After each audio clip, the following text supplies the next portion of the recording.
Hello and welcome to the Sobet Punks podcast. This is episode number 72, and this is the podcast in which we speak about meaning, transcendence, awe, and spirituality with a small s. I'm Dave. And I'm Siobhan. And before we started recording this episode, Siobhan was loudly singing Reef. Yeah. Put your hands on.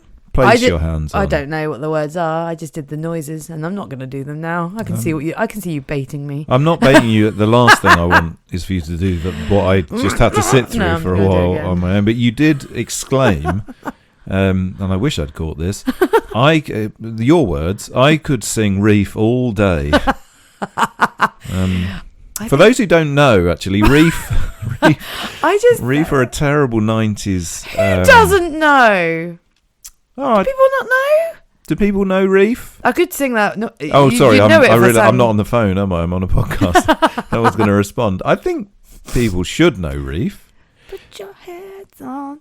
That's not how you were singing it before we started. No, I'm not going to do it again. I can't. It's too good. I love singing songs wrong. I don't know how you would describe them as a genre. They sort of echoed back to the sort of a 60s kind of funky rock sound, but it was also sort of alongside Britpop, I suppose. Yeah, they got their heady heights in Britpop. They were party. Well, no, that's incorrect, actually. I'd just like to make this clear. Their heady heights were actually their first song. I don't remember what it was called, but it went diddly bum bum, and it was in a Levi's advert, and they were also in said Levi's advert, and that would have been pre-Britpop. I would guess that's about 94. Okay, so like just pre-Britpop. I'm fairly confident my first band may have covered, if not that Reef song. I think we actually covered a ballad. I think we covered a Reef ballad on an acoustic. It's also interesting you say, like, the Reef throat. It's not going to be a Reef podcast, my goodness. But it is a spirituality podcast. Taking it from like that 60s funk kind of rock thing. Yeah, that just the like same thing that white people. Is it Black Crows tried to do the same thing? I wasn't sure where you were going to go then. Yeah, white people music. Because they are still going, and they're about to support Deep Purple, which I think sort of ends up, Deep Purple come from that eventually. No, that does make sense. They did play on Hastings Pier not too long ago. Reef did. Oh, well, did they? They were meant to be at and that was I think they did. I think they did, and that was I believe a Britpop festival, because I think Echo Buddy played it. Oh yeah. Or Sleeper, one of them, or they were supposed to. Yeah. But then there was a huge storm. But Reef, that song is on. That's like end of the night in a club. Still, even now. Which I say one? Even now. Put your hands on. We found ourselves at the end of the night in not really a club, but a pub that was pretending to be a pub, and they were not listening to fucking Reef in there, I'll tell you that much. They were listening to Jennifer Lopez. bangers from the 90s, with lots of young children just having the time of their lives. Like, oh my God, it's that Nelly song. I'm like, Jesus Christ, why'd you know that? It's bad. But anyway, it was. Do children have their own music? Do children have meaning, transcendence, and all? In the form of Nelly and Jennifer Lopez? They've been brought up in a world bereft. It is weird. Why don't the modern children have music? The modern children. No, because it was weird to be something music, that was that was like a modern music event, in that it was a night that was having music. You can tell that we wanted to go to bed really early. And it was just, Sean Paul and Jennifer Lopez and Nelly, and like, no disrespect to any of that, but that's what I was, that's what was happening when I went out when I was 17, 18. Well, even you were, but even happening? Then it would have been old. I mean, it was just happening. Most of that music was when I was younger. Oh, really? Well, younger, I suppose. All music is when I was younger, apart from something that came out Surely literally you were this going second. Out in like the garage is happening again. But that's when you would have been going out. You told me there was a garage rock revival going on. Not garage rock revival, garage. You meant garage. I thought garage rock. No. Well, garage rock's having a bit of a thing as well. But no. Like, garage music. I can't claim. I mean, we are waffling on about a thing that I really can't claim to know that I'm actually telling the truth about. I had intended to start this episode with a discussion about why it is that funny little dogs kick the grass after they've pooed. Can we go on to that? Yeah, let's do that. So I was thinking, nature nurture wise, I was watching a dog poo. They always poo. There's a little green outside our house, and so the dogs all love to poo. That's on true. It. And then they're obsessed because you can imagine all the other little dogs come along, and they sniff all the other previous dogs that have been there and get all excited, and then that makes them want to poo, and then they poo, and it's sort of it's like the circle of life. Circle of poo. But it got me thinking. There was this little dog. He was very cute. Which there's so many. I haven't named this one, okay. But he. And as we established this morning, all dogs are he and all cats are she. You're the That's worst. probably not a very modern idea either. But anyhow, I think there's things to think about that isn't just that. I think you'll get away with that. This dog had done his poo, and then he stepped forward, and then he did his little dance. Yeah. And we've all seen, I'm sure, dogs do their little dance. And I assume that the reason they do their little dance is not because of excitement, which is what I would like it to be, but is because of some sort of... Because this is what cats do too. Yeah, bury it. They're burying it, right? But so the vast majority of dogs that you see wandering around, particularly those funny little cute ones that all seem to live outside our house all the time. Yeah, pooing. They wouldn't have ever had a mummy and daddy to show them. I mean, they would have had one, but they'd have been stolen. They would have definitely been taken away at a young age, or at least some of them would. Yeah. So why is it? Instinct. And this is, Isn't that weird? but what is instinct if it doesn't prove that there is a soul? That's where I'm going with this. Oh God! Because, I mean, the entire time you were saying that, I was just thinking, when that poor owner is bending down to pick up the dog poo and then the dog just kicks it in their face. Well, that's I wonder if that's ever happened. Oh, that's definitely happened. I'm going to particularly watch. But anyway, no, sorry. No, you're taking it somewhere much more serious than me you, thinking about dogs kicking dog shit into their owner's face. But if you just think about the mechanics of how a dog has learned that. So we all learn things from when we're born, right? And animals are the same. Yeah. And so, if you watch seagulls, we often watch seagulls because we're cool.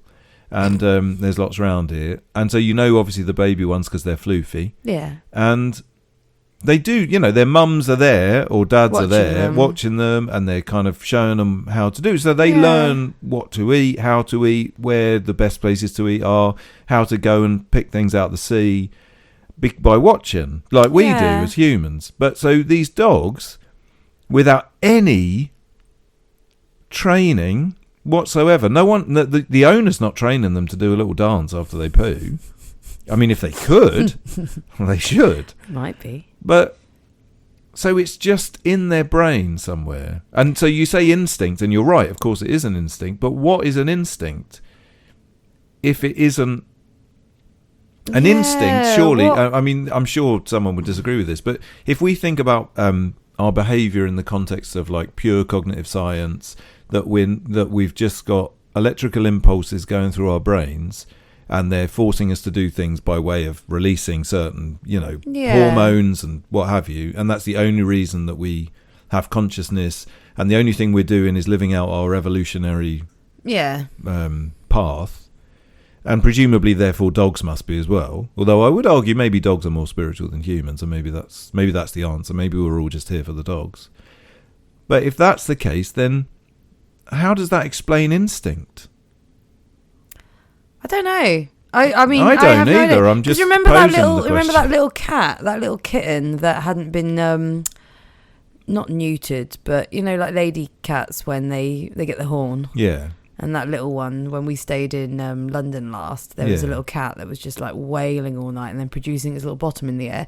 But they didn't know why they were putting their bottom in the air. No, they wanted to get fucked, but they didn't know that they didn't even know what getting fucked was. Oh no, and they who knows when that happens, they might be like, "What on earth?" But I don't know. I mean, I don't know. I don't think cats have got that level of consciousness to think what on earth. But yeah. But that's the thing, right? If we assume cats don't have consciousness, then why are they doing that? But so they're not thinking it; they're just doing it for. But that's, I don't know. My go-to answer would have 100% be like it's an evolutionary thing. Well, no, I think it definitely is an evolutionary thing. But how does apart from if we're talking about actual bona fide magic, how does something like kicking after you poo get passed down the evolutionary ladder? I don't know. Do you know what I mean? Like so evolution. I can entirely understand that certain things die out. That's one thing. So certain things die out, the weakest die out. And then you do things because somewhere in your body, your brain or your body knows that you need to do this thing to survive. We do it a lot, and we don't consciously know we do it. No, of course. But but how are those things implanted in us? Because evolution doesn't explain. Because surely maybe evolution does explain. I think it does, but I could not explain to you how. This is the reason that our brains make us stay alive, but don't make us happy. It's because our brains are hardwired to like and do things, and it's beyond our consciousness. But like and do things that will ensure we stay alive and that we procreate. Yeah, and that. So I don't know how kick and poo falls into it, but I wonder if it's somewhere in there. But those things are through processes whereby, so we get rewarded. Our brain releases hormones to reward us if we do the right thing. It releases hormones and pain responses to tell us if we've done the wrong thing. Yeah. Right. That makes sense, in a biological way, but. What I don't understand is why a little dog does a little dance after he pees. I've got an idea. So in the old so peeing is marking territory, but maybe pooing is suggesting you've been somewhere and you don't want your enemies to know you've been there. So maybe they used to poo and then just be like, oh, shit, I better hide that poo. Otherwise, John down the road's going to know. But let's say, I think you've just completely made that up off the top of your head. Yeah. But let's just say that's absolutely right. No. Bury your poo so your enemies don't know you're around. Let's assume that you're 100% right. Yeah, and that's just stuck in our brains. But how? But why? Ago. How? Where does that? Because how do you learn that your poo will even? Thousands of years ago, had that doggy pooed near a predator, the predator would have found them and gone and gotten him. It's like an old evolutionary overhang. Wow. Maybe. It's the same reason that even though you don't want to consciously have children, not you specifically, but like people who don't want to have children, I don't want to have children. Still, you are human instinct, whether we like it or not, and it's been proved in lots and lots of experiments that I obviously can't name off the top of my head. We are hardwired to find people more attractive who have certain qualities, and those qualities are almost always, so like something silly like those who have bigger pupils and bigger eyes, we are subconsciously weirdly drawn to, but there's an evolutionary bias for that. That person can see better. They're going to be better at finding the predators or seeing the danger, and it's so dumb because if you are conscious of that, you'd be like, no fucking way. I don't give a fuck if someone's better at spying where the lions are. I care about the size of my lover's pupils. Oh, tough shit. But like, we don't need to worry about like, oh, will this person be a good mother to my children if a lion turns up? But our brains still have that weirdly hardwired. I get that, and you're totally right. But all of those things can be explained from the perspective of a reward, but also a sort of subconscious element. So like you say, you may not know that you're thinking like that, but you've learned somehow to think like that because you've learned that, for example, a man with big muscles is more likely to be able to fend off a lion if he attacks you and your child. It's built in. So what is that? It's not learned. It's the way our brains have developed over years and years and years and years and years and years, to the point where we don't have a need for it anymore, but it's still there. So how is that distinguishable from magic? Or a soul? shamcityroasters@gmail.com, ladies and gentlemen. If you can explain evolution to us, that would be great. Cog science, a soul, magic. Specifically in relation to a little dog doing a dance after he poos. I have a very good book about this that I'm going to go back in a moment and flick to the back. Is it about why a little dog dances after he poos? It's definitely not. It's like a fitness-based something or other. Not fitness as in fitness, but like... No. But something to do with survival. It's called The Case Against Reality. It's very, very, very good. And I'm going to flick to the back and just double check dogs covering their scat and just see if that's in there. I suppose I just mean any animal behaviour really, but it's just fun to think of little dogs dancing. I hope, if nothing else, that it's a soul that's making them do that. The last 10 minutes of nonsense has made you think of a little dog, probably with a little grumpy face, but he's not grumpy, he's happy. Oh, he's over the moon. He's just done a poo, but he's still got a little grumpy face. Well, that little one that looks a bit weird until they've done their poo. Yeah. Like they look laden with it. Oh, that's Bernard. Yeah. But let's not get onto Bernard. No. So we like to start this podcast off with a discussion about why little dogs do it. No, we don't. We like to start this podcast off. It's usually we spend every morning. Not usually on this podcast. We like to start the podcast off with a discussion about what we have each respectively done to bring a sense of meaning, transcendence, awe, and I was going to say wonder, but we've got rid of wonder now. We can have and spirituality into our lives. So, Siobhan, what have you done over the last 2 weeks? Of course. Although it's actually a week because we're doing this ahead of time because we're about to go on holiday. Well, there's a peek behind the curtain. But anyway, mine's not a massive thing, and I'm going to sound like a bit of a lunatic, I think, in the nicest way, but I think that there should be no judgment and enjoy. It certainly won't be the first time. 100%. It's really boring, but I walked to the garage to pick up the car because the car was in the garage. Wow, transcendence and awe. I walked through the glorious park that's near us. And actually, I was trying to remember why, because I could remember the feeling and I could remember what I was seeing, but I couldn't actually remember whether I'd been driving or walking or when this actually happened. So it was taking me a little while to even remember when this happened because I was just a bit otherworldly at the time. But I walked through, we've got a really lovely park near us that, despite it being next to the A21, it feels like you're in the middle of nowhere in certain parts of that park. It's really not overgrown, it's very well kept, but it's got huge trees. You feel like you're walking through a forest. You feel like you're walking through proper woodlands at certain times. And I just, it's so weird. But I just started getting this feeling of just like, I'm going to call it pre-awe because I don't know that I've ever felt awe. Like pre-diabetes.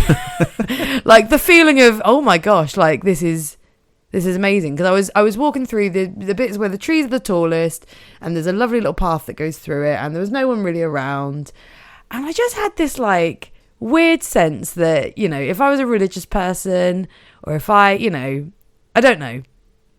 But all of a sudden, I just felt this like weird connection, and I don't know. Wait a minute. What don't you? You can't. I don't know this. Yeah. You're No, well, I do. I'm being pathetic. But basically, in my like thoughtful brain, I've read over and over again, and I think it's because we talked about it recently about how physics is proving that we're all made of the same stuff. So there's loads of weird and wonderful sciences that we can apply to ourselves and to others. I don't know, loads of things based on the fact that we are made of the same things as a table and a tree and a dog and all these other things. We're all basically made of the same few elements. And so I kind of got this like really like amazing like connective feeling to everything around me all of a sudden, and it just felt a little bit lovely and overwhelming. And I think it's because we've had a few of those conversations recently, and maybe it was just in my mind somewhere, but I just felt this real like, oh god, it just sounds pathetic, but like I'm no different from that tree, and look at that little stream, I'm made of that, and just this like amazing, can't really word it, which is why I'm very wary of calling it awe, because I don't think it was as great as that. But pre-awe. I'm calling it pre-awe. But it was something where I was just like, I just feel awesome right now. I feel like I am all of these things. Even like I looked down at the road and I was like, that tarmac at some point was made of bits of something that I'm sure looks like me. And I don't know. I can't describe it any better than that. And I don't think I even really want to, because it was just a really lovely feeling. And my point on that is I need to walk through the park more because I'm sure it's always there. But it was just really nice. I just felt really connected. Don't know why. I must have just been in the right mood, right headspace, going at the right time. But I just felt... Had you eaten a little mushroom? I hadn't eaten any mushrooms, no. You sound a little bit like David Icke when he took ayahuasca. Yeah, I know, and I'm worried, and I haven't gone mental since. And it's lovely. But sorry, I don't say that in any way in a negative way. I mean, there's nothing wrong with David Icke. No, there's plenty wrong, bless him. But it was just really lovely, and I was just aware that I felt it, and then I was just like, oh, it's a bit weird that I'm feeling this way, isn't it? And then started looking around, and be like, no, it's not fucking weird. Like, isn't this lovely? Look at all these lovely things, and aren't we just a part of all of these things? And I felt very small, but like everything all at once. Well, that is what you've. That's not pre-awe. That's you've described perfectly. I don't want to suddenly become an interviewer, but I do want to pick up on something. Fuck yeah. That you're probably not going to like me doing, but is I it would because like I blessed David Icke? You made mention of it being religious in some way. I made mention of the fact that I am not religious, but what was the but? Because you didn't finish. Because I think the feeling that I was feeling. So I'm going to twin this with something else. This is the reason I've done this. Maybe is there's I'm sorry, it's going to be social media related, but there's a CrossFit weightlifting coach who has been posting quite a lot recently about her faith, as a lot of Americans are. Faith in Jesus? Yep, it's a Jesus faith. But she's been talking very specifically about how and when she found it. And it reminded me of a few other peoples that have had these, like, experiences. I think namely, and I'm not going to remember her name, but that lady who did a podcast who has found religion later in life. Olsen. Yes, Elizabeth Olsen. And she kind of said she just had this moment where it was just obvious to her and it was all encompassing and it just felt huge. And she talks about awe a lot. And this CrossFit weightlifting coach had kind of described the same thing. She just said there was just one time, she goes, I've been to church tons of times, and then I was about 17, 18, and then I just had this moment where just everything sort of made sense. And I couldn't explain it, but that's just what it was. And I've never felt anything similar to that anyway. But this little 5-minute feeling, I could possibly imagine similar, like maybe that was similar, but also I don't know, it's priming. I'd probably read this thing from this woman a couple of days before going out there, so maybe I just attached that idea to it, but maybe that's all it ever is anyway.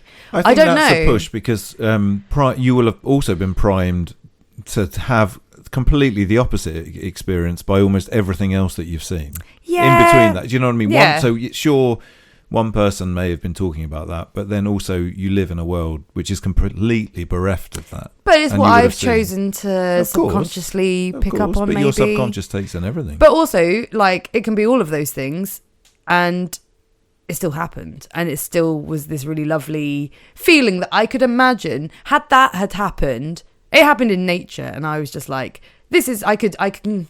It's annoying, but I did try to apply my brain and reasoning to it. I was like, I can consciously be aware of this because I've been thinking a lot about connectivity. I read this thing from this woman that had a lovely experience.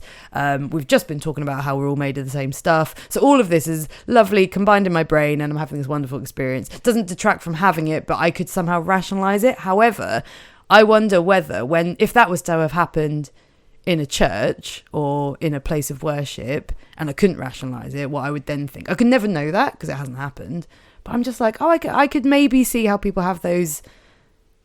It's time and place when you have these experiences as to how you rationalize it afterwards. But don't you think that you've been primed to rationalize everything 100%. As well? So it's one thing, it's easy to write one side of that off by saying, I think I've just been primed because I've read this person doing this. But your entire life you've been primed to have an experience like that and then just rationalize it and say, that wasn't true. Anything. Whereas I think church-going people are like rationalized it. If that happened in a church, it's not just rationalized to believe it's otherworldly, but also the idea is to be beyond rationality and give over and say, actually, there is no rationalization. This has just happened to me because. Well, I think that would for them would be the next step. Yeah. But there are religions where church is the outdoors. Yeah. What you're describing sounds very much like Wicca. It sounds very much like Druidry. I mean, Druidry is literally that. Yeah. I mean, they meditate with their feet on in the grass. Oh my goodness! And why? I can 100% like. I think it was the close. Yeah, it was the feeling that I could probably. And it's one of them things you just think, once you have it, you're just like, how do you do that again? And that's probably where Wicca and Druidry is like, let's have those experiences all the time. Let's go and be in nature and be at one and feel connected all the time. Yeah, I think that probably the idea of those is that you can do rituals that would bring about the thing that you just had naturally. Yeah. And in lots of ways, I suppose that's true of church as well. I mean, the idea of all the rituals that go on in church, whichever one it happens to be, or or not even, Christian church, but anything. Yeah. The whole reason of doing that is in order to bring about something that you got completely naturally. Walking to pick up the car.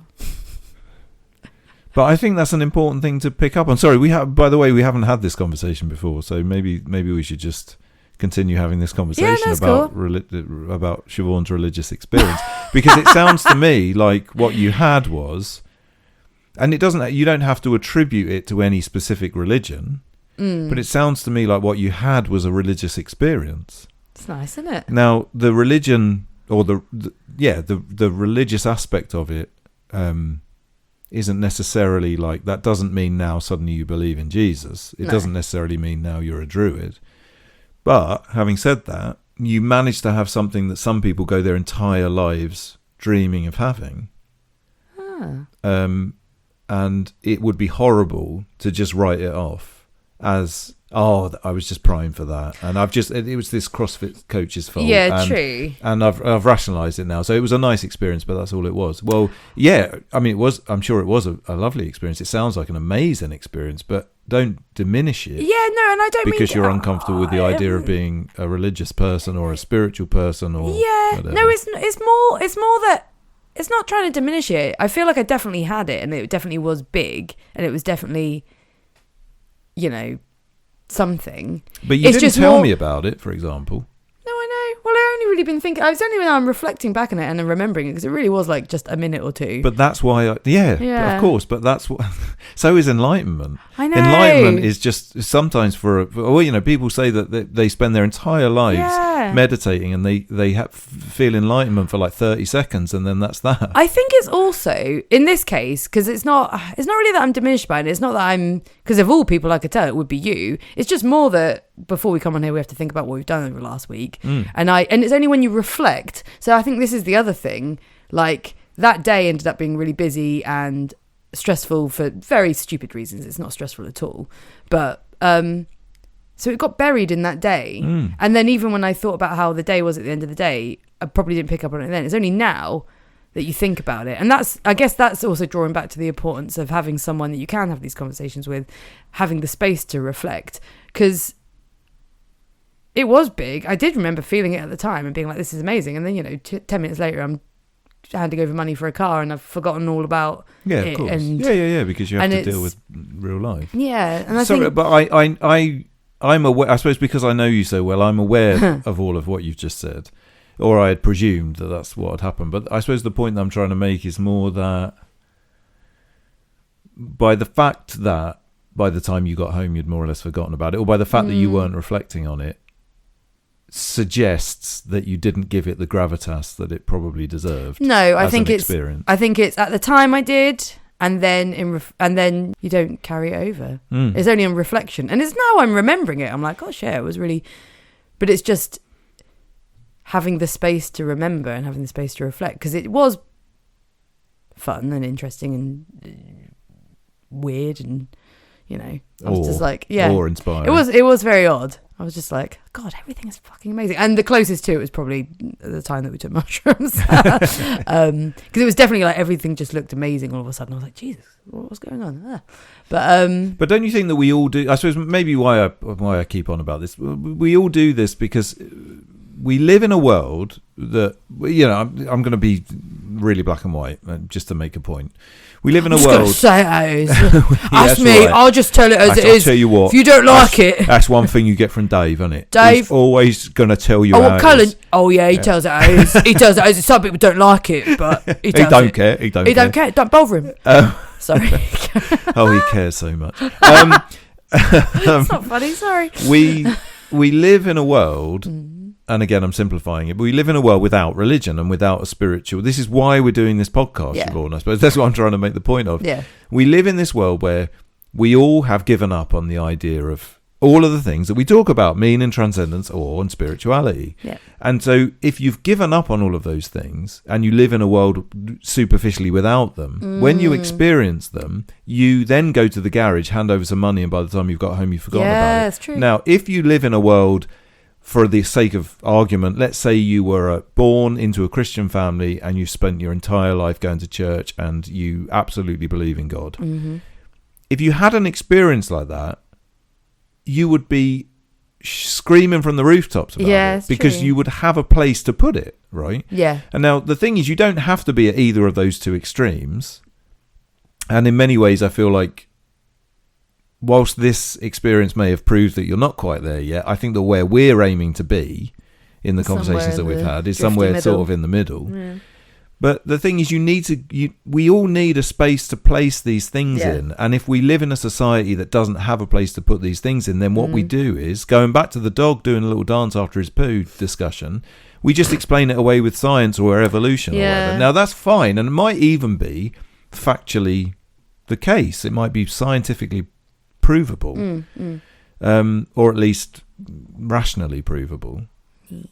But that shouldn't take away from an experience that really might be a once in a lifetime experience. You might never have that again. Now you might, and I think that, you know, you are a very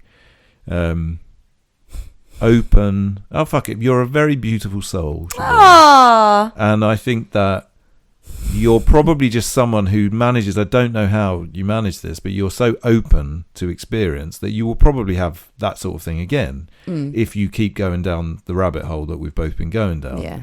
But the vast majority of people don't. I will not probably ever have that experience. Not that attitude. Because I'm emotionally and psychologically blocked. And so I would need mushrooms probably to feel like that. And I'm changing, I think. You are changing. I think I'm changing with the lifestyle changes that we've made. And to some extent, I think that ritualistic type behaviour is probably the thing that's changed as much as anything else. Yeah. Suits your routineness. Well, routineness, but also I suppose ritual in there. Yeah, but you know, so who knows? In 5 years' time, I might be, you know, dancing with the fucking angels. I don't know, but I don't think so. You did see Jesus in a stone once, but I was on a horrendous amount of mushrooms, and we were standing in the middle of a druid circle in a place I don't know. Yeah, true, true. So I think, again, we primed ourselves very much to have an experience like that. And I definitely did see Jesus in one of the Druid stones, but I also saw a pig in one of the other ones. True. So that's where my brain's at. That's a wonderful thing. Well, yeah. Well, it turns out I have met or, I've had or, I've experienced or, I've been around or, we'll call it that. Was nice. I think you're diminishing it. I think that you have full on experienced awe. I'm Jesus now. That's not. I didn't get that far. I am. You know, they said he was coming back. It's you. Fucking hell. Well, I'm a lucky boy. Hey, who knew? Married to Jesus. Whoop whoop. Jesus is a knob. No, cut that. Well, David, I thought mine was going to be small and quick. Exactly. I know. Sorry, I'm going to keep going on. I know, and I'm diminished. No. But it's just. Yeah. I think it's just worth pointing out. I'm sorry. I'm just going to say the same thing again, I suppose. Yeah. But the fact that you did literally, when we came on, we said, "Oh, we haven't got very long to do this. We'll make this a fairly short podcast." And you said, "Oh, mine's really quick." And you've basically just like blown my mind with this incredible experience that some people need to live their entire life of like proper spiritual practice in order to experience. And you've just been like, oh yeah, I had a nice time in the park. Well, there you are. Well, so David's meaning, transcendence, or spirituality with a small or little or big S. I mean, there's no way that I can follow yours. No, I feel bad. I will, and worse still, mine's really similar to yours, but in so much more of a nuts and bolts sort of a way. But maybe I think it probably comments on something very similar. So I've restarted my uni course, and I'm in my third year, but it's a part-time course, so it's like second year, and I'm specialising. It's a humanities degree. I've probably talked about this before, but I'm specialising in religious studies because, as this podcast might have given away, quite recently I've become quite interested in this as a subject for lots of different reasons. And it looks like a brilliant module. I'm really looking forward to doing it. But to begin with, they've set us this task, I suppose, and it's going to sound a little bit like the sort of task you might set, like a kindergarten, to be honest. And when I first read it, I thought, oh, come on, I'm a grown man. Like, can't we just get into something a bit deeper than this?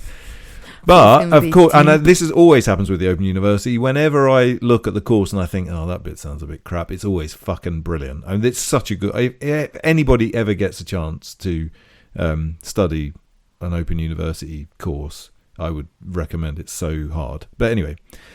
So the thing that they set us was go out and take a photograph of something religious, basically, or a religious image. And you can use, there's a lot of, you can be very creative about it. And then you share it on this little system that they've got, and other people, and you write 100 words, which again, it all sounds like baby school, but you write 100 words basically explaining why it's a religious image. Yeah. And then I'm going to have to write a kind of very short, but kind of an assignment giving a bit more detail about it. And it says in the thing, go out into your local area and see if you can find unusual things that you didn't think were there before. And we walk around Hastings a lot, and I think I'm quite an observant person, and I mindfully run a lot, and so when I mindfully run, I really try and look for details and what have you. But it was a really interesting. Yesterday, I went out and with my phone, which I don't often do, and to take a photograph of something religious. And I had an idea of the thing that I was going to take a photograph of, which was a mural of Jack in the Green. And I'd looked at everybody else's pictures because I've got a little study group, and everybody else has literally just taken a picture of a church and said, "This is this church." And which is fine, and that's fine. And no, that's fine. And some of them were quite interesting. I mean, there was a Hindu centre that was really interesting because it was in an old pub, and it was really decrepit on the outside, but you could see through the door that it looked really lovely inside. And that was a really nice, a really nice picture. But I thought, I'm not just going to take a photo of a church, and there's loads of cool shit around Hastings. And I remember there's a big mural of Jack in the Green, and I thought, well, that's not exactly a religious image, but one of the important things about this course, which I find extraordinarily interesting, and one of the reasons why I'm interested in religious studies, is that it's not just about people who are a Christian, people who are a Hindu. There's discussions about, so really early on, there's a discussion about are football fans, is that a religious experience? It's, because it's a ritual. It happens the same time every week.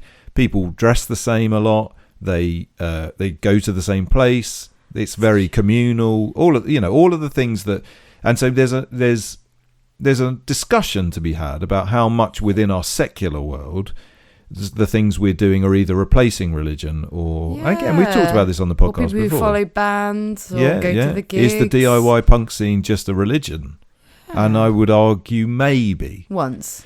Well, who knows? But anyhow, so this is the idea of the course. So I went and took this photograph of Jack in the Green. But whilst I was walking over the hill to get to where I knew this place was, I thought, well, I'll just keep my eye out for other things. And the walk, which I've done, I don't know how many hundreds of times before. Probably, hundreds, if not maybe even 1,000 times. Done the same walk. It's a lovely walk. It's not 1,000 times, is it? You're definitely not. Like I'm a lunatic. Oh, you've walked up that hill 1,000 times. Or maybe not 1,000 times, but hundreds of times. Quite a few times. More than 100 times. Maybe more than 100 times. Anyhow. And I was just keeping my eye out for things that could be considered religious. And as a result of that, I had a completely different experience to the 1,000 times that I've done that walk before. I've run up that hill. And I suppose you could argue it was a sort of version of mindfulness, but it was almost a version of like playing a game. It was kind of like looking within all of the places that I've been loads of times before and trying to find something that fits into a certain, again, it doesn't have to be religion. We're going on about religion a lot in this episode, but only because Siobhan literally had a religious experience. But sorry about it. But it doesn't have to necessarily be that. It could just be like anything. But you pick something and you're looking at it, and suddenly you look at houses and you start. So I started seeing green men everywhere. There was Jack in the Greens everywhere. On the side of people's houses, in people's windows. There was a bit of graffiti that just said hope on it, and I just kind of thought, well, it's a bit superficial and a bit yucky. But there was like, you were ready that's to see kind that sort of of, stuff. I was ready to see it, and then I sort of thought, priming. That's kind of nice that someone's written hope on that. There was I got up onto the hill and there was still some stuff left over from the last Jack in the Green festival. Yeah, there was a load of like the garlands and stuff. Yeah, all still standing there, and they'd obviously been really weathered. So then I took a photo of them, and by taking a photo of them, I looked at them really closely. And looking at them really closely, you saw like whatever it is, 5 months of weathering, and so they had this completely different feel to them as they would have in May. And I suddenly found, having done this, having been looking for these religious things, I was looking at everything in a completely different way. There was 4 people cutting an area of grass. I almost think this was a delusion, with like oldie world scythes. And I thought, just on the hill. Yeah. And I don't know why they were there. I almost went up and asked them, which is not like me at all. I know, I just like, what are you doing?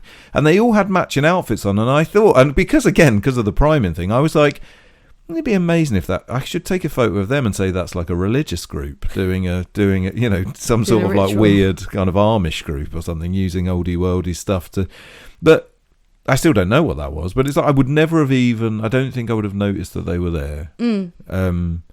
And so I just started noticing things. And it was lovely. And I just saw the town in a completely different light for a bit. And then when I got to the actual mural that I was going to take a photo of, I then took a photo of that. But then I noticed, it's in this weird little garden. And then there was a signpost on the garden, and it said that some hotel used to be there, and it got bombed in the war, and it's just been left into a communal gardens. And it's like, again, I've definitely, I mean, it's round the corner from the cafe. I'm not going to say thousands, but I've been there. Oh no, you've been thousands. I've never, it's always just been there, and I've never thought, well, why? I wonder why there's just a funny little plot of land there. I wonder what used to be there. Nor would I have ever thought of that. And then when I looked at the Jack in the Green mural, I noticed, he's holding twigs in his hands, but they're made to look like motorcycle handlebars. It joins everything together. Because on Jack in the Green Day, we also have a big motorcycle parade. And then I noticed, this massive Jack in the Green mural is right next door to a Church of England church. Isn't that weird? So there's this dichotomy there. And obviously I was thinking in terms of what I was going to write in my assignment. But it was just this lovely experience where I just saw the town through different eyes. And it goes back to something we talked about many, many episodes ago, definitely in the Breakfast Spunk days. And it was a Robert Anton Wilson thing, who we used to talk about a lot and we don't talk about enough now. And we should definitely bring him up more. Let's find our way back to him, yeah. And it's a really obvious point, but it was something, and it's much more complex than this when he talks about it. But about that idea of, if you walk down the road and you look for everyone that's happy, then you're going to have a much nicer experience than if you walk down the road and look for dog shit on the pavement or broken windows.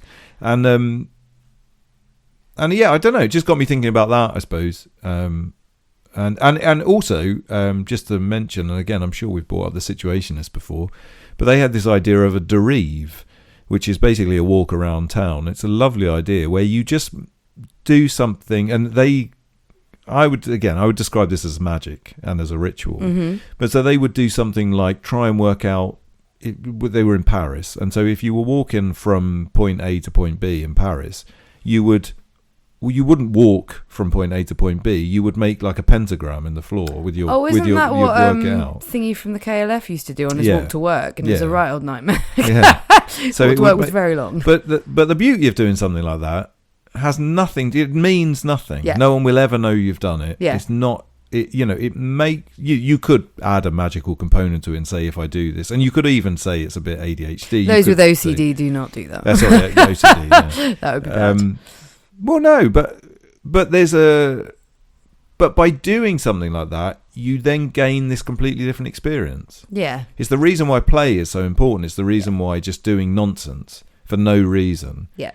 But it gets you out into the world, because it's better than sitting and watching the telly. I think it's something you said about my experience, and that I think you are doing the same. It's that openness. It's about that being willing to be open, and everything you will see because of it, and then being willing and open to all the possibilities of what you've seen, if that makes sense. Because there's people that will be like, right, I'm going to go for a walk and I'm going to see everything, but then they might turn it into, right, I need to see as much as I can, or there's a list of things I need to do. Yeah. And it's about I need to get selfies in front of everything. Exactly. But the experience and the openness to what you're experiencing is the other bit. And you were doing both things, I mean, you were told to go out and take some photos, so you're like, right, I'm going to need to be ready to see everything so that I can get this photo done. But you were also open to what that also means, if that makes sense. So it's being open to seeing everything practically, and then once you've seen everything, being open to what then happens. It's just like that continuous feedback loop. Don't want to do feedback looping all the time, but it's and it's continuing to be open. And yeah, and I think there's it's very much a mindfulness thing, isn't it?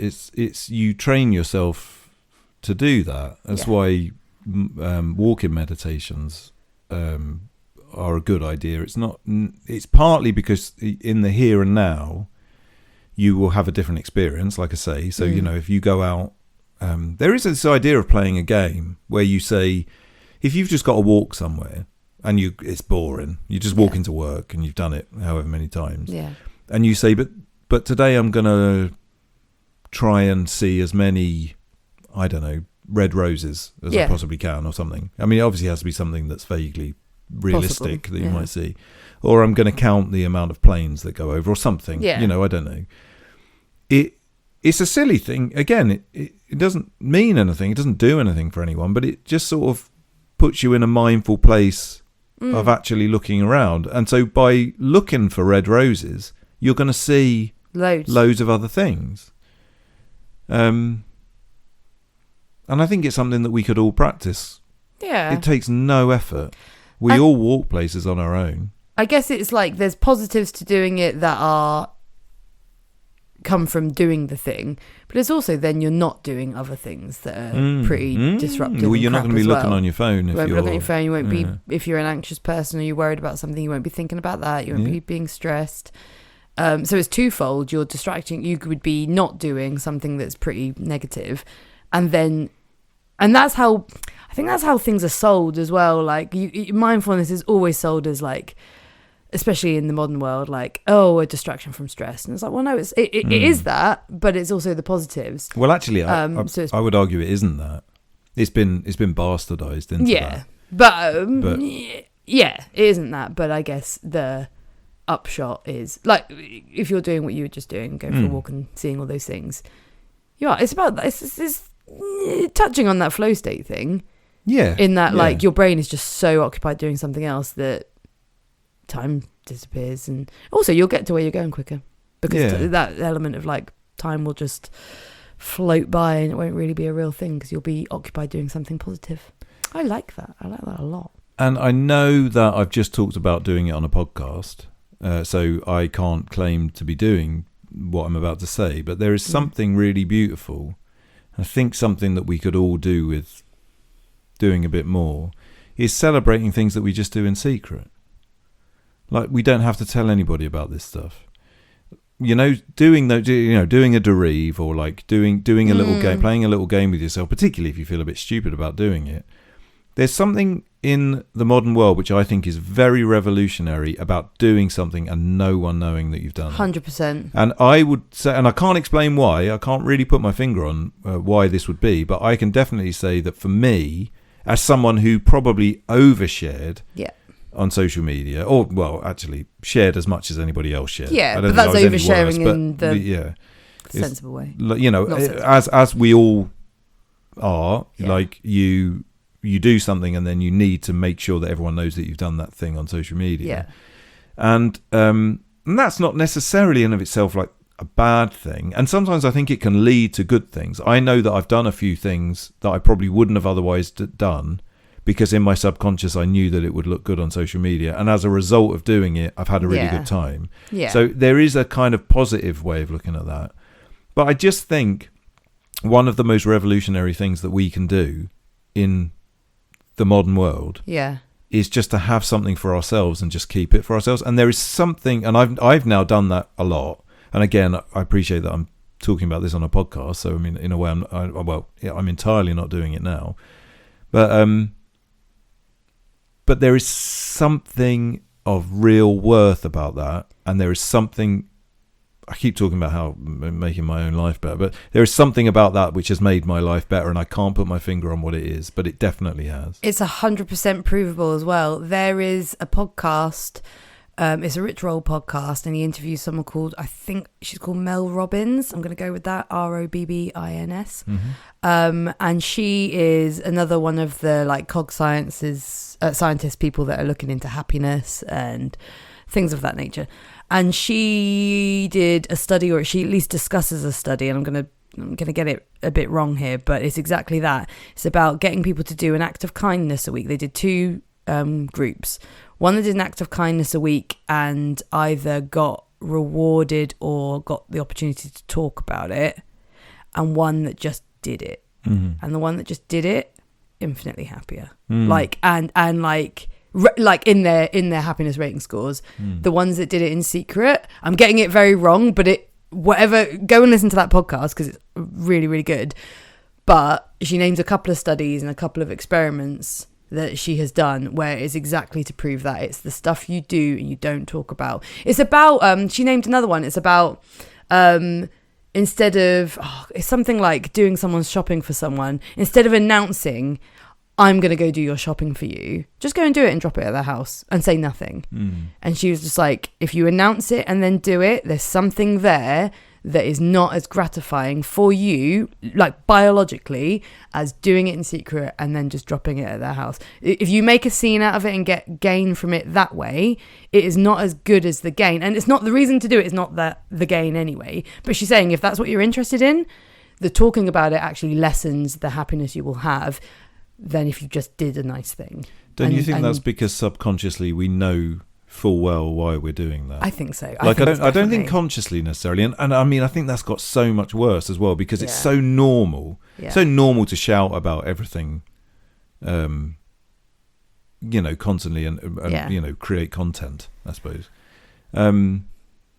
But it's because in our subconscious, even if we think we're just doing a normal thing and it's just how life is now, we know full well that we're virtue signaling. I suppose we know full well that we're saying, "Look how great I am! Look at me! Look at me! Look how great I am!"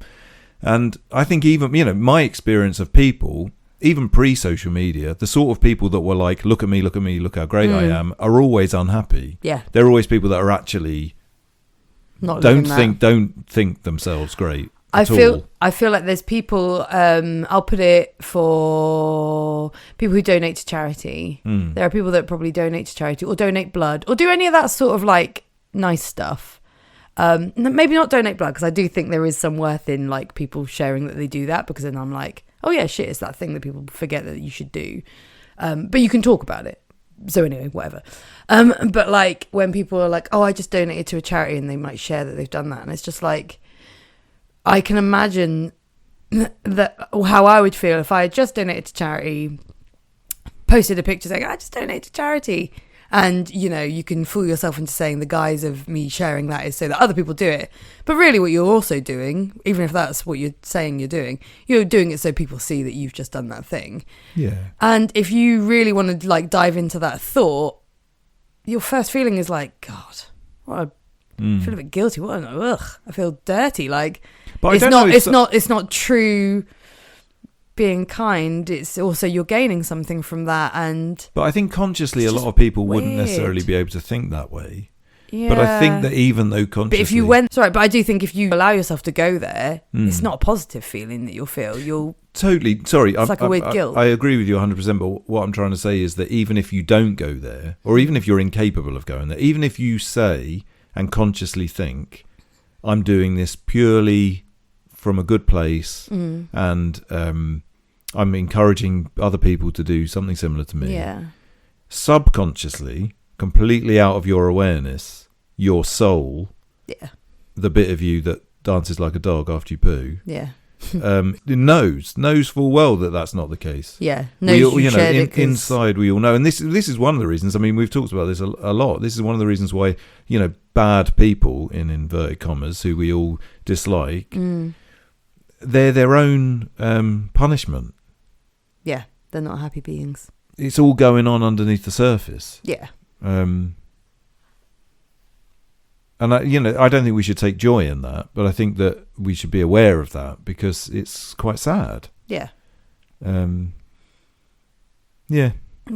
We've managed to talk for the best part of an hour about just these two things. It's mostly because of you.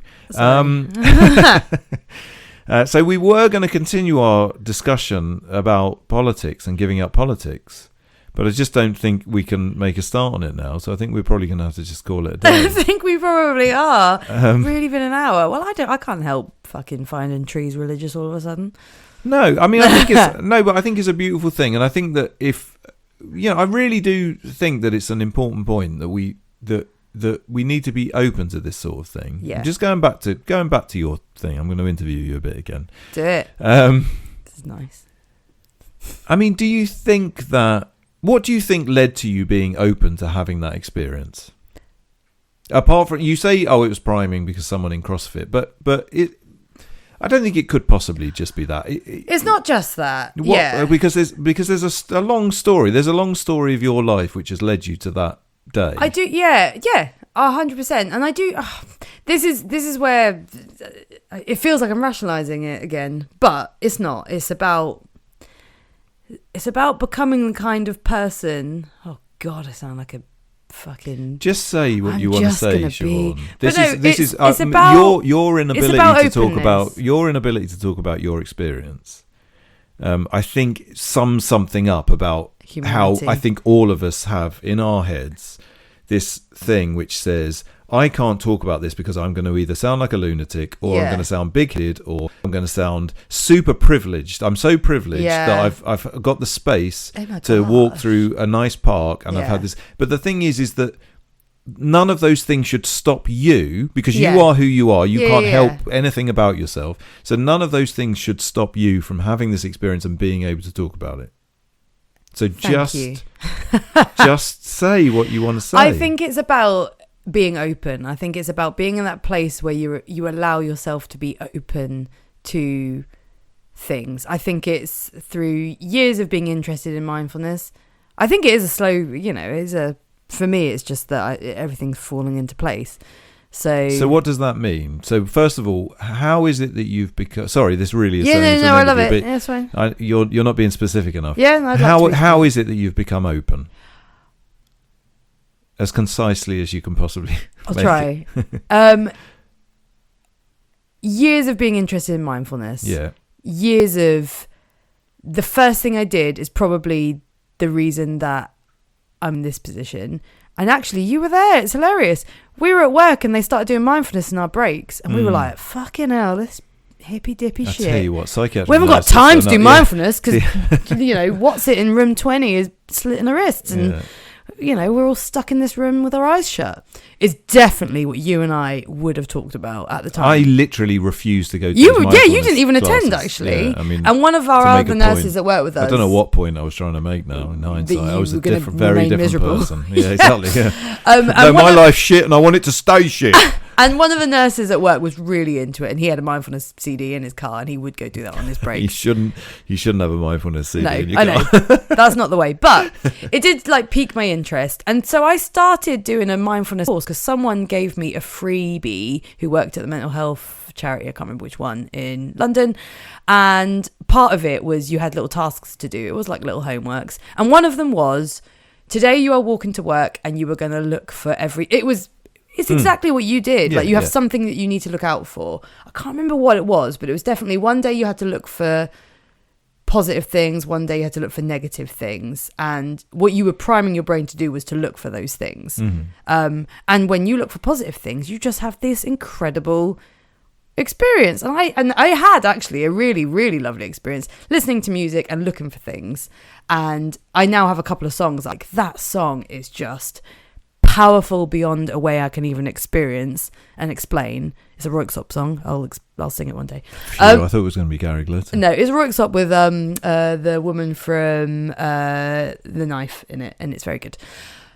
Anyway, probably wouldn't normally have that weird experience, but it was, and I just remember thinking, this is really powerful stuff. So it's always been in the back of my mind to something to be interested in, and I think it's just being the kind of person that makes sure you put yourself in situations where you can be open and you start practicing the idea of it. So again, it's doing meditation. I'm not very good at it. I don't do it very regularly, but I know what it's for and I get the point and I can feel when it works.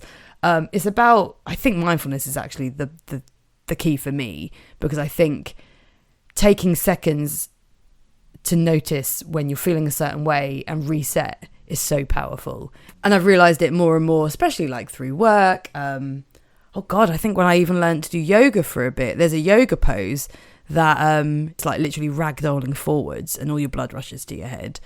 And I remember my yoga teacher saying, if you're ever stressed at work, go to the toilet and do that. And I'm like, oh my fucking God, that's amazing. And it's mindfulness. It's realizing you're stressed and doing something about it. It's about taking control. I think being a mental health nurse has helped me do this. It's about realizing that your happiness to a lot of levels can be in your control, because it's about how you respond to experiences. It's all of these things. It's no one thing is my concise answer. It's no, I didn't expect it to be. Yeah, I know. But it's such a hodgepodge of so many things. But underneath it all is about you taking control over yourself by kind of giving yourself over to what's out there, but you have to do it through a conscious act of mindfulness is a conscious act, even though we try and lose ourselves from our consciousness. But to start with, specifically mindfulness is conscious act, because you are noticing, you are realizing in the minute I'm stressed or I'm happy or I'm, the idea is to notice any emotion that you're feeling, but the one we are trained to look for is stressed or sad, and then do something about it in that moment. And by do something about it, it's not like make yourself happy. It's like, okay,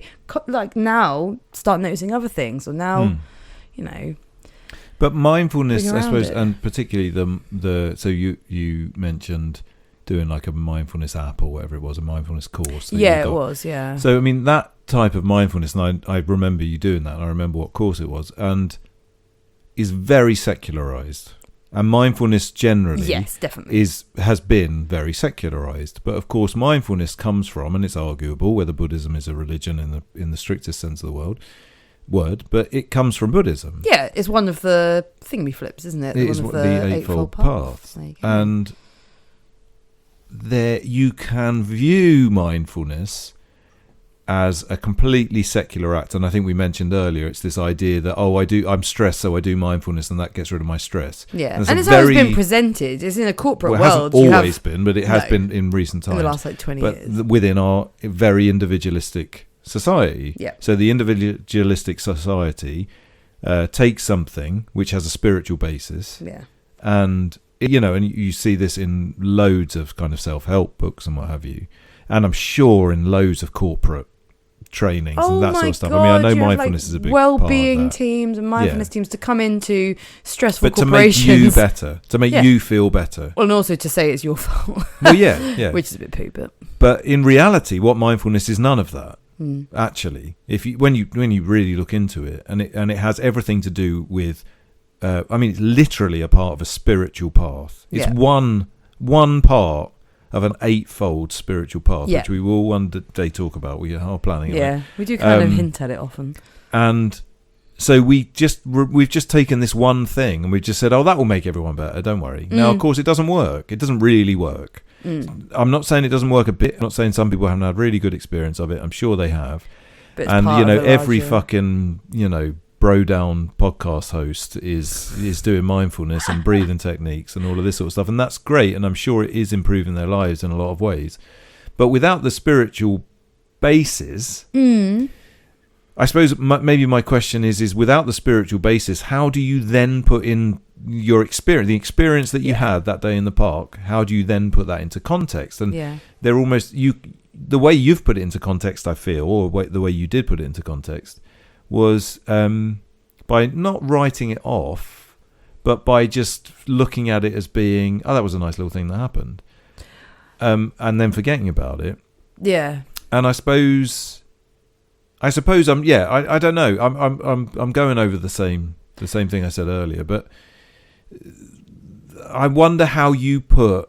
So you've used mindfulness as the reason why you think this thing happened. I was wondering if you have anything to say about the possibility that is a spiritual or religious, but let's remove the word religious because it's a word that's got a lot of connotations, a spiritual experience that you had, and whether therefore your mindfulness practice up to that point was also, possibly unbeknownst to you, a spiritual path. Yes, I completely agree that it is. And do you think that the fact that you've maybe read a lot more and taken an active part in Buddhism, a religious, thing, whether that has had an impact on you having that experience? I think so. Mm-hmm. I do think so. I mean, I guess I was getting to there because I think I was starting with. I did ask for a concise. It was never going to be concise. It was a disaster of a concise answer. No, I know, but I think it began the interest in something spiritual, but through the very practical nature of being open. I think being open is a practice that leads it infinitely gets bigger and better. Like what's that word where you cycle around in it?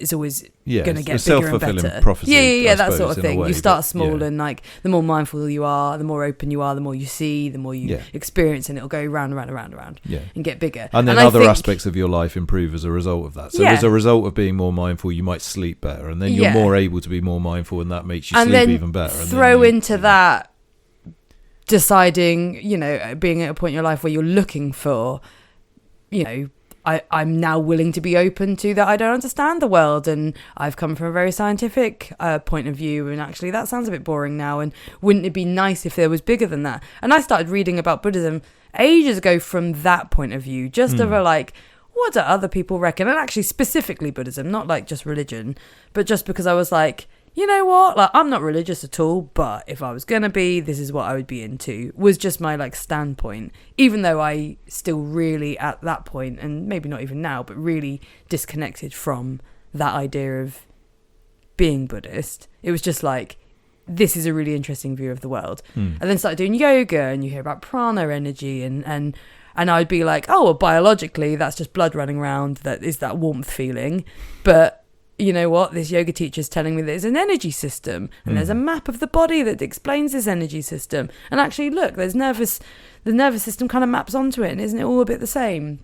And isn't it just your interpretation of actually the both could be true, and actually you could believe in science and hold that the other thing's true still? Like, it started then, and again it's been open, because I was like, well, you know what, maybe I'm not going to 100% believe either of these, but I'm going to be open to the idea that they could all be true.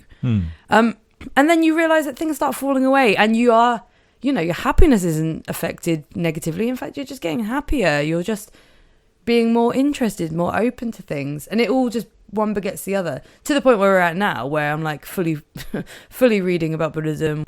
We've been to some stuff, meditating more often. Some stuff. Again, you don't want to like bang on about it because it's not the point, but just it might become the point if you keep having religious experiences.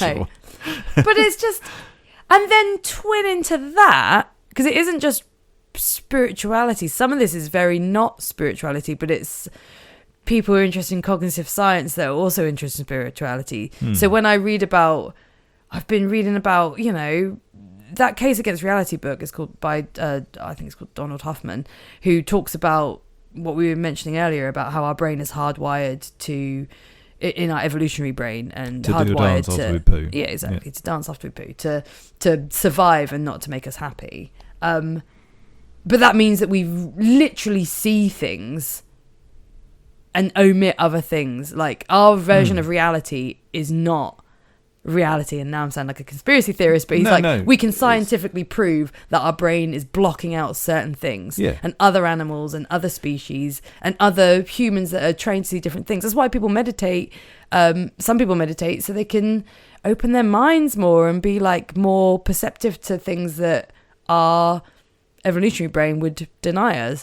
And so if you throw that into the mix as well, I think it's just like this hodgepodge of just being like, do you know what? So much could be true. So much could be out there. So much is just happening around. Maybe the question is, what is truth in that context, though, isn't it? Yeah. So much could be true, but fundamentally, anything could be true if you decide that it's true. I mean, what is truth? But being open to more truths is just expanding the idea of... Do you know what?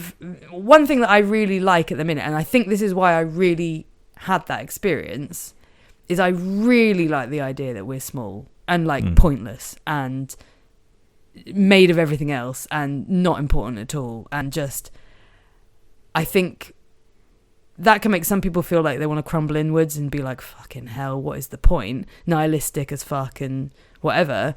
But you can spin it and be like, I don't know, I just feel like empowered and like all right about it.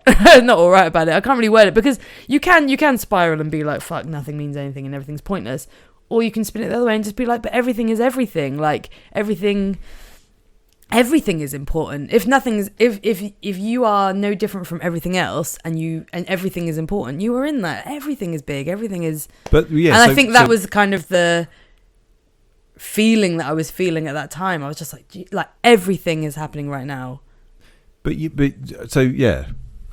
get it, but I think that the point is that you could, what you've described is, you described two things there that are different but very similar. So one of them is that I'm very small and pointless, and therefore that could lead to nihilism, and it could lead to me just thinking nothing I do makes any difference whatsoever.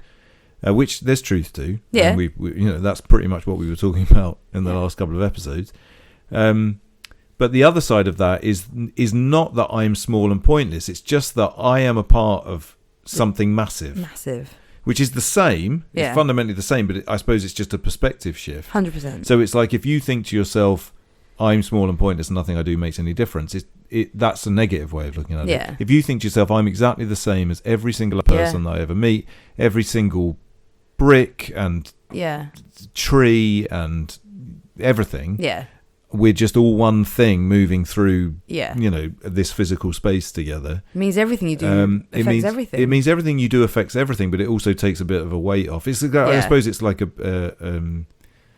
I don't see the negatives in that. No, there is no negatives. That's what I'm saying. I know. That's what. Sorry, I know. I'm not saying that you're saying. I'm just saying from a bigger point. And I can't really imagine why that's not how everybody looks at the world.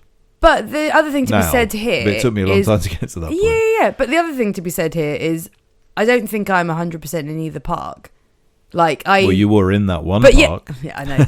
All of the 100% in that one park. I do think it's a fluctuating feeling, because I read about one and go, oh yeah, no, I totally get that, and then I read about the other and go, oh yeah, no, I totally get that. I think this is my problem. I've been reading a lot of I read a book about Greek philosophies and the early philosophies, and a lot of them contradict each other. But when you're reading them, you're like, yeah, no, I totally get this. And then you read the next one, I'm like, well, this guy really hates what the other guy said, but I also really get him. Well, just quickly, Robert Anton Wilson is worth bringing up now again, because one of my favourite things that he said is everything is true in some sense, false in some sense, and true and false in some sense. Yeah. And I think that's incredibly wise and incredibly simple. And I think the fact is, Greek philosophy is an ideal way of proving that to be the case, because everyone's got a completely different opinion. They might be talking about the same thing, but come from a completely different side. But they're right. Yeah. Because logic, they've gone through a logic process and proved it to be right. And in many ways, bringing this all the way around to what we were supposed to be talking about. Dogs shitting outside our house? No. Oh, okay. Why we should give up politics. Oh, God. Or the possibility of giving up politics. This all comes around to what we were talking about last week, pretty much. It's that every point of view is right in some sense, wrong in some sense, and right and wrong in some sense. And therefore, having a point of view, whilst it isn't pointless, it's fine to have a point of view, but it means that you might be wrong. Yeah. And everyone else might be right. Yeah. Or one other person might be right. You quoted Robert Anton Wilson. I really want to quote Tommy Lee Cooper from Men in Black. please do. And then I think we need to finish. I don't remember the quote. Oh. It's the sentiment. It was it's Tommy Lee Jones as well, by the way. I just realised I know. His name right. What did I say? Tommy Lee Cooper. I think that's Tommy Cooper. Wouldn't it be wonderful if Tommy Cooper's middle name was Lee? That'd be really nice. I do vaguely remember, but I'm not going to remember the years. I'm going to say 5,000 years, everyone knew the Earth went around the sun. It does. The sun goes around the Earth. Fuck knows. Got it wrong. And 500 years ago... You don't start getting things right now, Siobhan. Yeah. 500 years ago, everyone knew that the Earth was flat. Imagine what we'll know tomorrow. Indeed. And I like that. Even though Robert Anton Wilson's quote is way better. Yeah.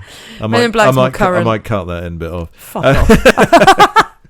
Well, that's been fucking beautiful. That's nice, isn't it? I hadn't planned on that being the episode. I get the impression you hadn't planned on that either.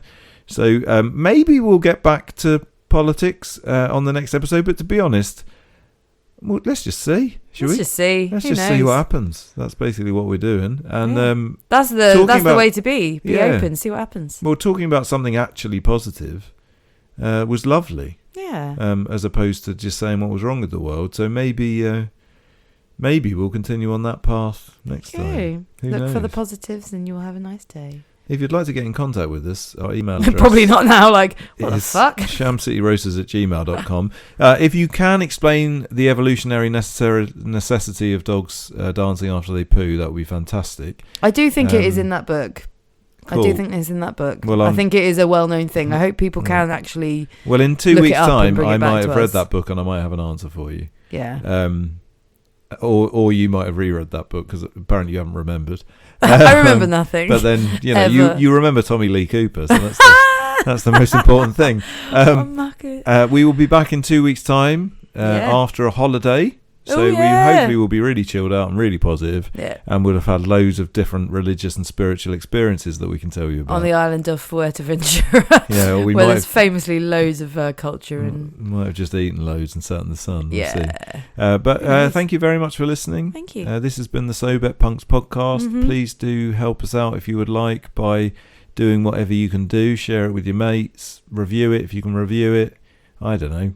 Yeah. Do whatever. But tell us about your experiences. Yeah, my friend Ashley did write to me and she's told me her experiences of transcendence, meaning and all. It's all very lovely and I bloody love it. And we'd like to hear more of those. Write to us. Or not even write to us. Do it in secret. What we do is secret in the immortal words of Derby Crash. And just do that in secret. No one has to know about it. Your loved ones who might laugh at you don't have to know about it. Just you can write just it down sit on a little down bit of paper. and write down everything that you are happy with. Yeah. And trust me, I can tell you this 1,000,000%. Wow. Yeah, that's strong. That's strong. That's how many times you walked up that hill. You will feel better. You will feel better. Yeah. It's proven time and time again. 100%. And that's not our wisdom. That's the wisdom of the sages. Yeah. You could be magic about it and burn it afterwards. You can burn it if you want. Fucking do what you want. Just do a ritual of some sort. You'll feel better for it. Do something. Go outside. Look for a religious thing.